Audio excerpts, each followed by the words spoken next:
Hey everyone, good evening, welcome back to another video. I hope कि सभी लोग मस्त होंगे, अपनी प्रिपरेशन कर रहे होंगे और ESIC UDC के अच्छे से प्रिपरेशन कर रहे होंगे खासकर। ठीक है, तो मॉक्स वगैरह लगाओ ESIC के। आज हम लोग करेंगे एक DI करेंगे और 3 अर्थमेटिक के टॉपिक्स करेंगे प्रोबेबिलिटी के, और second topic will be time and work and third will be mixture and allegation. ठीक है, तो टाइम एंड वर्क और मिक्सचर एंड एलिगेशन जो है ये बहुत इंपॉर्टेंट है, ये तो आता ही है प्रीलिम्स में। And probability is also important. ठीक है, तो हम लोग सिर्फ क्वेश्चन सॉल्व नहीं करेंगे, हम लोग इसके पीछे का कॉन्सेप्ट देखेंगे। ठीक है, 3 जो अर्थमेटिक के टॉपिक इनके कॉन्सेप्ट मैं एक्सप्लेन करूँगा, उनके इस बेसिस पे हम लोग हर एक टॉपिक पे एक एक क्वेश्चन विथ एग्जांपल सॉल्व करेंगे। ठीक है, ताकि फिर क्लैरिटी भी हो जाए और फिर कॉन्सेप्ट भी आप लोगों को समझ में आ जाए। फिर आप लोग इसके बाद जो है गूगल से क्वेश्चन सॉल्व करना। ठीक है, और फिर हम लोग एक DI भी करेंगे, बिकॉज DI के लिए बहुत पिछले वीडियोस से आ रहे थे कमेंट्स कि DI कराओ, तो फिर एक DI भी करेंगे केसलेट। ठीक है, तो ESIC के लिए जो भी अच्छे से प्रिपेयर, मतलब पहले से टारगेट कर रहा था, तो उनको बेस्ट ऑफ लक। ठीक है, अच्छी से प्रिपेयर करो, मॉक दो अभी थोड़ा और फिर हो जाएगा। ठीक है, तो जो पहले से मतलब जैन से या फिर इसके बारे में जब से वो न्यू नोटिफिकेशन रिलीज़ हुआ था तब से सीरियसली प्रिपेयर कर रहे थे, अच्छे से ध्यान दो, हो जाएगा। इसके लिए मैंने भी अप्लाई किया है, बट मैं उतना ज़्यादा सीरियस नहीं था इसके लिए, और मुझे तो सबसे पहले उससे पहले पता भी नहीं था कि ESIC की UDC की कोई एग्ज़ाम होती है और फिर ESIC क्या है, एग्जिस्ट करता है कैसे, मेरे को बिल्कुल आइडिया नहीं था, बिकॉज वो 2020 में नहीं हुई थी, 2019 में हुई थी। तो ठीक है, तो I don't have much idea about this and I have not been preparing for this examination, but I have applied for that. मेरे किसी दोस्त के कहने पे उसने किया तो मैंने भी कर दिया था। ठीक है, तो but I'll be appearing in the paper, और मैं भी उसका शेयर करूँगा प्रीलिम्स में कैसा रहेगा एक्सपीरियंस। ठीक है, बट उतना कुछ मेरा इतना ये टारगेट नहीं था ESIC के लिए। ठीक है, but you guys give your 100%। हर दिन आप जब इसके लिए प्रिपेयर करो आप लोग, और जब हर दिन उठो तो tell yourself you are best and you are going to make it till the final in the final merit list. Okay, तो अच्छे से प्रिपेयर करो, बहुत अच्छी अपॉर्चुनिटी है। और इसके प्रीलिम्स में भी जो है GA वगैरह है, तो उसको भी अच्छे से देखो। लास्ट 3 मंथ्स के कर लोगे तो that will be enough. Jain और फेब, मैं भी अभी जैन और फेब का करूँगा अच्छे से, और दिसंबर का अगर टाइम मिलेगा तो आई रिवाइज। वैसे भी दिसंबर का IBPS PO के लिए किया था मैंने, तो उसको मैं रिवाइज़ कर लूँगा। ये 3 महीने के साथ ही मैं रहूँगा प्रीलिम्स के GA के लिए। ठीक है, और जो भी ये स्टैटिक मॉक वगैरह दोगे तो आप लोगों को उससे आइडिया आ जाएगा कि कैसा कि कुछ पैटर्न है थोड़ा सिमिलर सा। ठीक है, तो अच्छे से एक नंबर पेपर देना। अभी सॉल्व करते हैं इसको, हम लोग अपने अर्थमेटिक के टॉपिक पे जंप करते हैं। तो जो भी अच्छे से इसके लिए टारगेट कर रहा था, अच्छे से प्रिपेयर करो, मॉक वॉक दो। ठीक है, तो चलो अभी स्टार्ट करते हैं हम लोग। देखो, पहले हम लोग प्रोबेबिलिटी को देखते हैं, फिर उसके बाद नेक्स्ट फिर तीनों अर्थमेटिक के टॉपिक्स करेंगे, उसके बाद ही DI करेंगे। DI फिर सॉल्व करेंगे। ठीक है, तो देखो प्रोबेबिलिटी में अगर, ठीक है, प्रोबेबिलिटी में देखो क्या होता है, एक इवेंट होता है और एक सैम्पल स्पेस। ये दो चीज़ें is most important for us from paper, अपने पेपर पॉइंट ऑफ व्यू से। तो सैम्पल स्पेस क्या होता है, देखो इवेंट मतलब कोई एक इवेंट दे दी, जैसे एक कॉइन टॉस किया हमने, एक कॉइन टॉस किया, ये एक सेकेंड ना, हाँ ठीक है, अगर एक कॉइन टॉस किया और हमको इसके आउटकम्स क्या होंगे, देखो इसके आउटकम्स होंगे कि या तो हेड आए या तो टेल्स आए। ठीक है, मतलब 2 आउटकम्स होंगे। और अगर हम इसकी बात करें कि हेड्स आने के कितने आउटकम है, तो हम बोलते हैं इसको 1/2, इसके आधे चांसेस है और इसके आधे चांसेस है। इसको क्यों बोलते हैं हम लोग, बिकॉज हेड जो इवेंट है हम लोग बोलेंगे कि हेड्स आएगा, तो हेड्स आने के कितने ऑप्शन है, आउटकम्स है 1, और डिवाइडेड बाय सैम्पल स्पेस होता है ये सैम्पल स्पेस। और sample space means total number of outcomes, और इसके टोटल नंबर ऑफ आउटकम्स 2 है, या तो हेड्स आ सकता है या तो टेल्स, तो हम लोग इसको ऐसे लिखते हैं 1/2। तो इसकी प्रोबेबिलिटी हेड्स की 1/2 और इसकी भी 1/2 इस हिसाब से। तो प्रोबेबिलिटी में ये होता है, कोई इवेंट दे दिया, मान लो एक डाइस रोल किया तो बोला कि 1 आने की क्या प्रोबेबिलिटी है, तो 1 कितने बार आ सकता है, एक डाइस में एक ही बार आ सकता है, तो इसका इवेंट का आउटकम क्या हुआ 1, और टोटल नंबर ऑफ आउटकम्स से डिवाइड करना पड़ेगा। टोटल नंबर ऑफ आउटकम्स कितने होंगे, या तो एक सॉरी, या तो एक आएगा, 2 3 4 ऐसा सॉरी ऐसा होगा, तो 6 आउटकम्स होंगे। तो इसको हम लोग ऐसे करते हैं डिवाइड, ठीक है। तो प्रोबेबिलिटी में जो इवेंट दिया होगा उसके आउटकम्स ऊपर और डिवाइड करेंगे उसको टोटल नंबर ऑफ आउटकम से, ठीक है। और एक चीज़, जब हमको सिलेक्ट करने की बात आती है, सिलेक्शन, तो क्या होगा, देखो अगर मान लो मेरे पास 6 बॉल्स है रेड, अब मेरे को इस और बाकी है मेरे पास 8 ब्लू बॉल्स, और बोला गया कि ये एक बैग में, और बोला गया कि एक रेड बॉल ड्रॉ करने की एक रेड बॉल ड्रॉ करने की प्रोबेबिलिटी क्या है, एक ड्रॉ करना है रेड।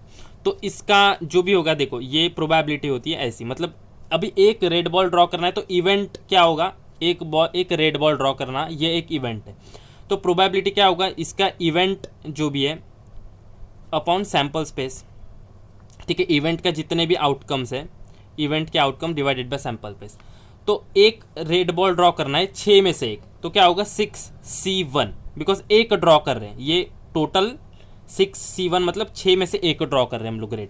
और यहाँ पे टोटल सैम्पल स्पेस कितना होगा, 6 और 8 14 बॉल्स है, तो 14 में से एक निकालना है, तो क्या होगा ये 14C1। और जब 6C1 या 14C1 हम लोग RC1 या फिर NC1 बात करते हैं तो ये N ही होता है, तो ये कितना होगा 6/14 विच विल बी 3/7, ठीक है। तो ऐसा होता है। अगर 2 ड्रॉ करने होते तो यहाँ से हम लोग 6C2 करते और यहाँ पे 14C2 करते, ठीक है। इस हिसाब से होता है, ठीक है। अब देखो हम लोग क्वेश्चन पे जम करते, ये हुआ इसका एक कॉन्सेप्ट। आप लोग इसके बेसिस पे कुछ क्वेश्चन सॉल्व करना, गूगल से क्लियरिटी हो जाएगी कि कैसे क्या क्वेश्चंस बनते हैं और कैसे सॉल्व करना, ठीक है। अब हम लोग इसका क्वेश्चन सॉल्व करते हैं। तो देखो क्वेश्चन आप लोगों के स्क्रीन पे है, और क्वेश्चन कह रहा है कि a box contains x+8 red balls, sorry x+8 red, x+3 green and x blue balls, ठीक है। तो इतने बॉल्स है, 3 कलर के बॉल्स है।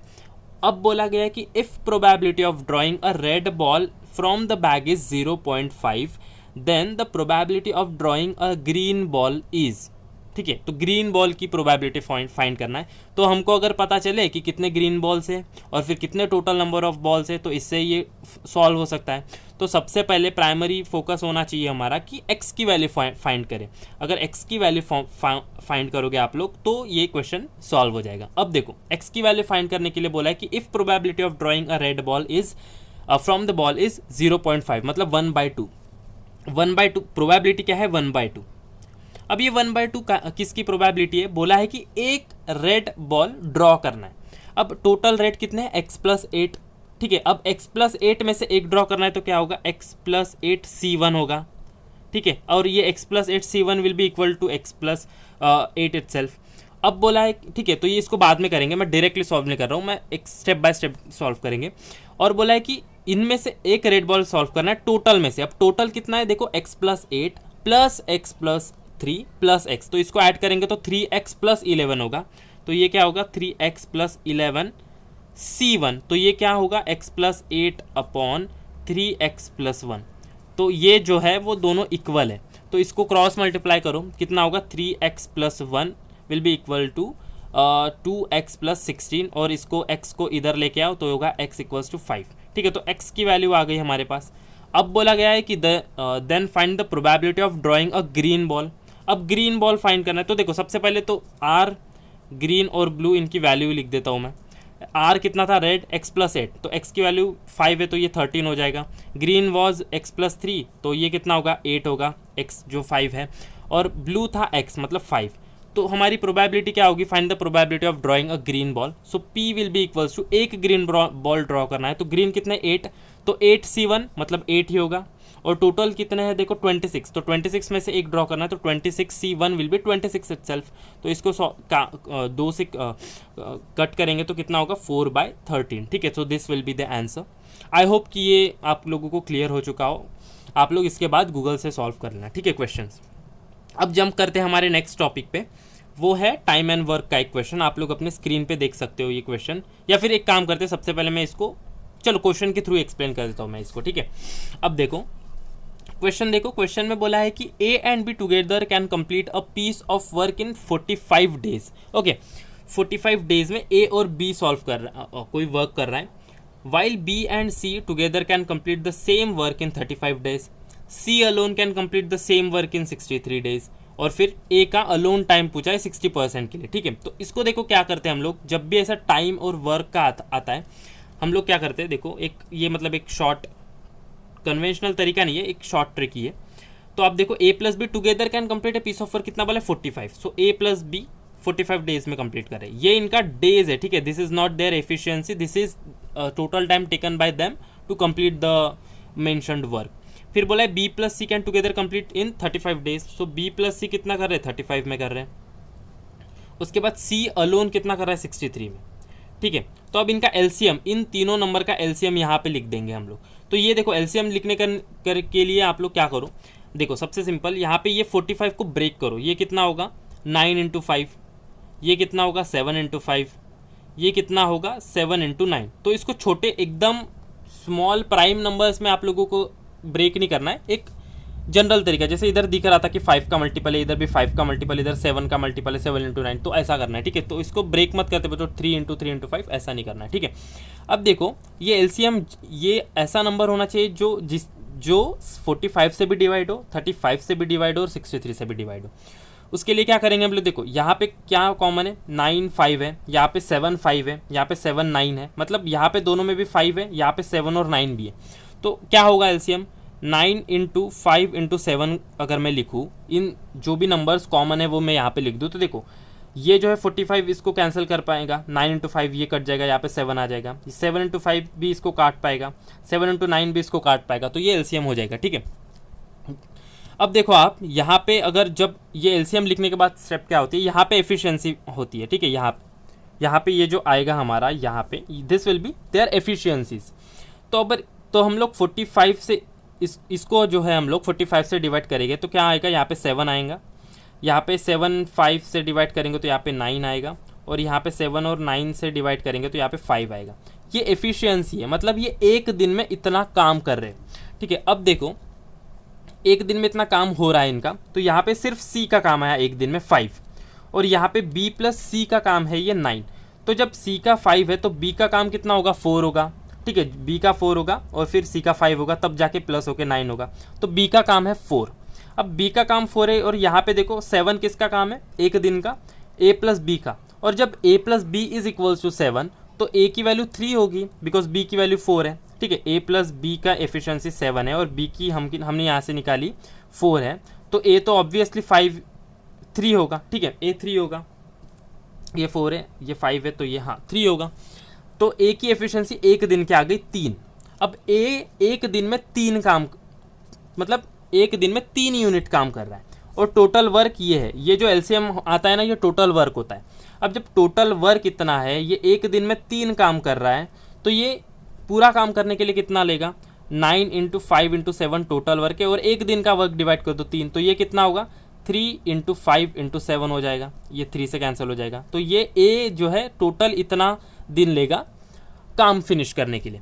अब बोला गया कि find the time taken by A alone to complete 60% of the work. अब ये पूरा काम करने में इतना काम ले रहा है, टाइम ले रहा है, मतलब 100% काम करने के लिए इतना टाइम ले रहा है, 60% के लिए कितना लेगा 60% टाइम, मतलब 3 इंटू 5 इंटू 7 ये टोटल नंबर ऑफ डेज है 100% काम करने के लिए। 60% के लिए 60% से मल्टीप्लाई कर दो, 60% का फ्रैक्शनल कितना होगा 3/5, तो इसको 3/5 लिख दो, ये कैंसिल हो जाएगा, और ये कितना होगा 7 इंटू 9 63 आ जाएगा, तो ये इसका आंसर है 63 डेज आ जाएगा, ठीक है। So this is the way to solve this. और ऐसा हो सकता है कि यहाँ पे ए प्लस बी प्लस 4 भी लोग हो सकते हैं, 5 तो नहीं होते, 4 भी हो सकते हैं और 5 भी हो सकते हैं, अलग अलग इसमें दिया हो रेशियो में, ठीक है। तो इसी तरीके से सॉल्व करना है आप लोग। अभी इसके बाद जाके गूगल से सॉल्व करना, कोई भी अगर दिक्कत आए तो मेरे को कमेंट कर देना, उस पर हम लोग एक ही पर्टिकुलर टॉपिक पे डिटेल वीडियो बना देंगे, ठीक है।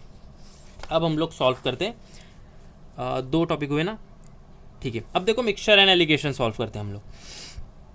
अब बोला है यहाँ पे कि क्वेश्चन देखो आप लोगों की स्क्रीन पे, बोला है कि 48 ml of mixture contains milk and water in the ratio 9:7। अब जब टोटल मिक्सचर भी पता है, मिल्क एंड वाटर का रेशियो भी दिया है 9:7, तो हम लोग ये फाइंड आउट कर सकते हैं कि मिल्क कितना है, वाटर कितना है। पर अभी कुछ नहीं करेंगे, क्वेश्चन पढ़ लेते कि क्वेश्चन चाह क्या रहा है, ठीक है। फिर बोला है if 6x ml of mixture is taken out, और बोला है कि and 15 ml of milk and 15 ml of water is added into the remaining mixture, then the ratio of milk to water in the resultant mixture become 5:4 find the value of x। ठीक है, तो x की value find करना है हमको। अब देखो, जब टोटल हमारे पास है 480 एंड दे आर सेइंग कि मिल्क और वाटर है, मतलब दो ही चीज़ों का मिक्सचर है। ये बोला है कि यहाँ पे मिल्क है और यहाँ पे वाटर है, और ये किस रेशियो में, 9:7, मतलब मिल्क का रेशियो है 9 और ये है 7 पार्ट। ठीक है, टोटल 16 पार्ट हुए ना, 9:7, तो टोटल 16 पार्ट है 6, और ये हमारे पास टोटल मिक्सचर का अमाउंट कितना है 480। तो 16 से 480 को डिवाइड कर दो, कितना होगा 30 आएगा।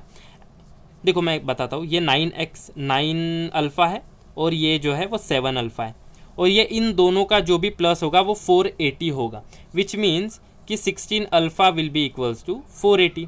अब अल्फ़ा की वैल्यू का क्या होगी, इसको करेंगे तो अल्फ़ा विल बी 30।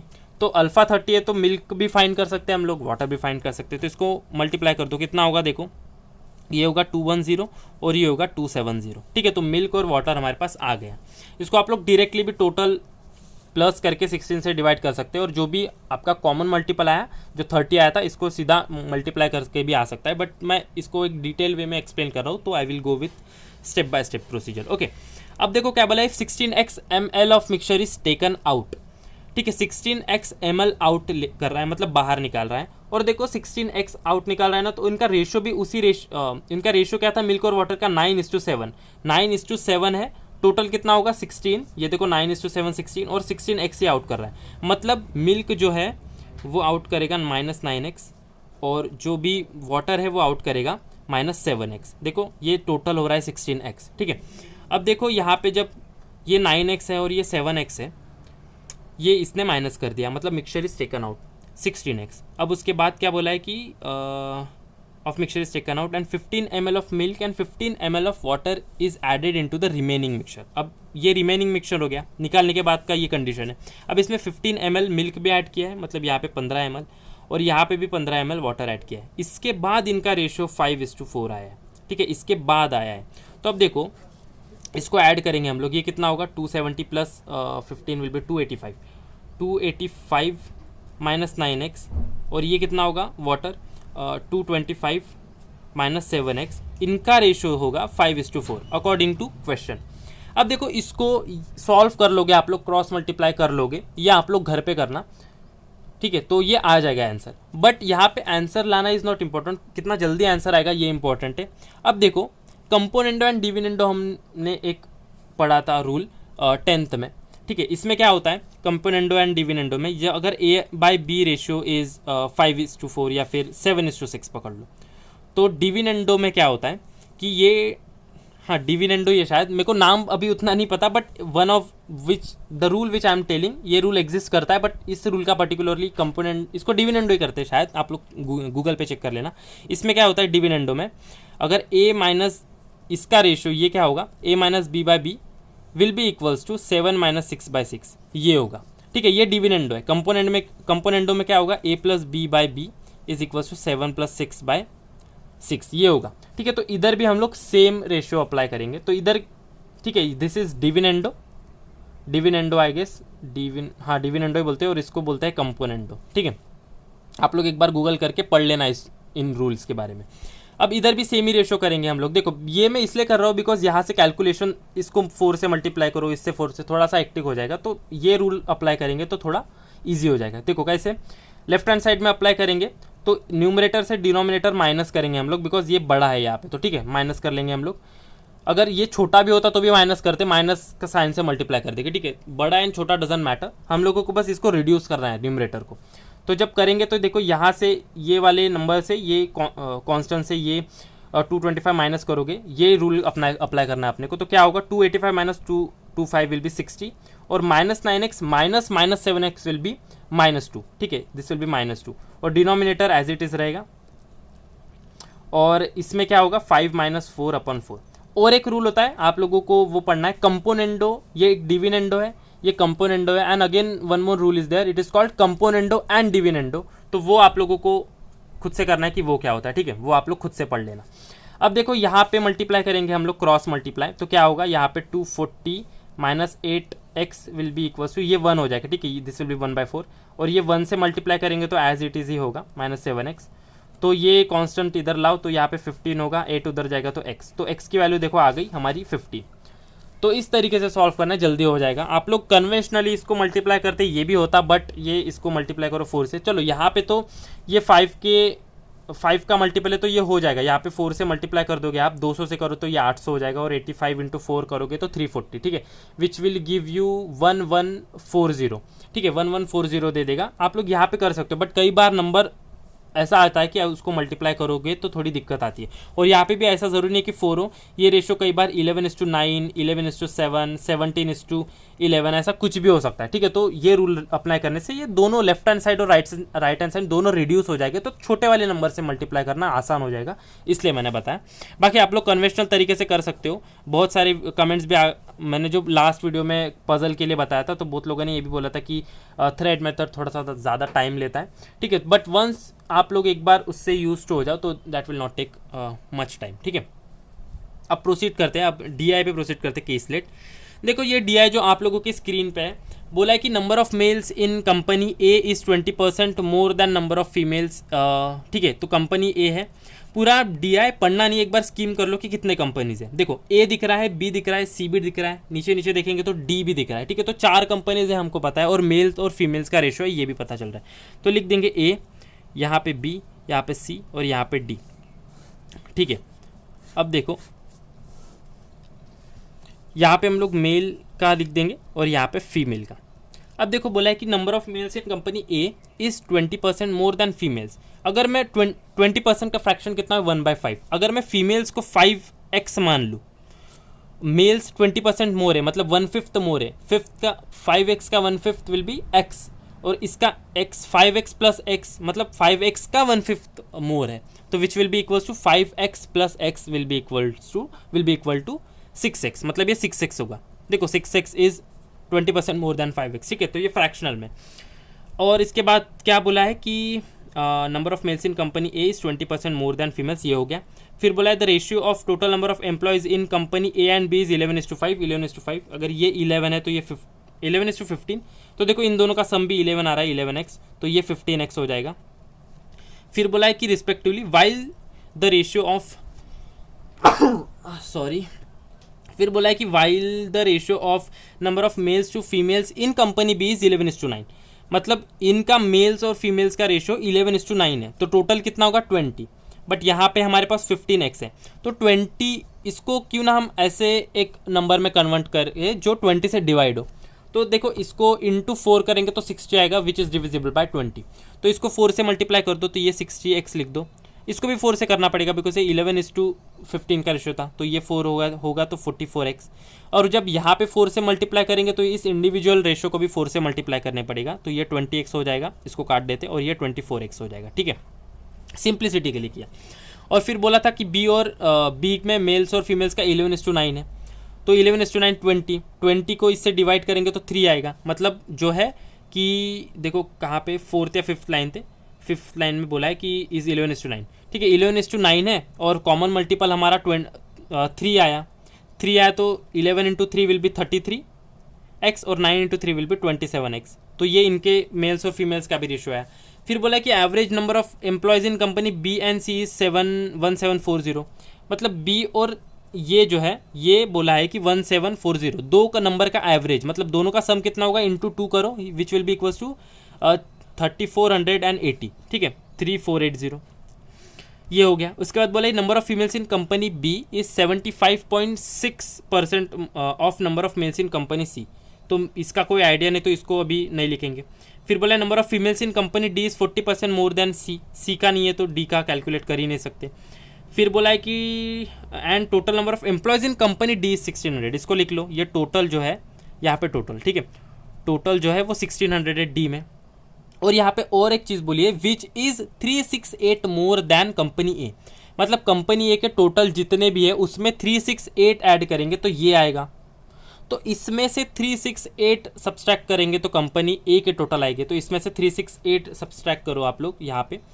तो पहले 300 निकालो 1600 में से, तो कितना होगा 1300, और 1300 में से फिर 68 निकालो तो 1231 32, हाँ 1232 आएगा। ठीक है, 1 2 3 2 ये टोटल आएगा इसका, ठीक है। अब जब 1 2 3 2 इसका टोटल है, ये 44x है, तो x की वैल्यू फाइंड कर सकते हैं।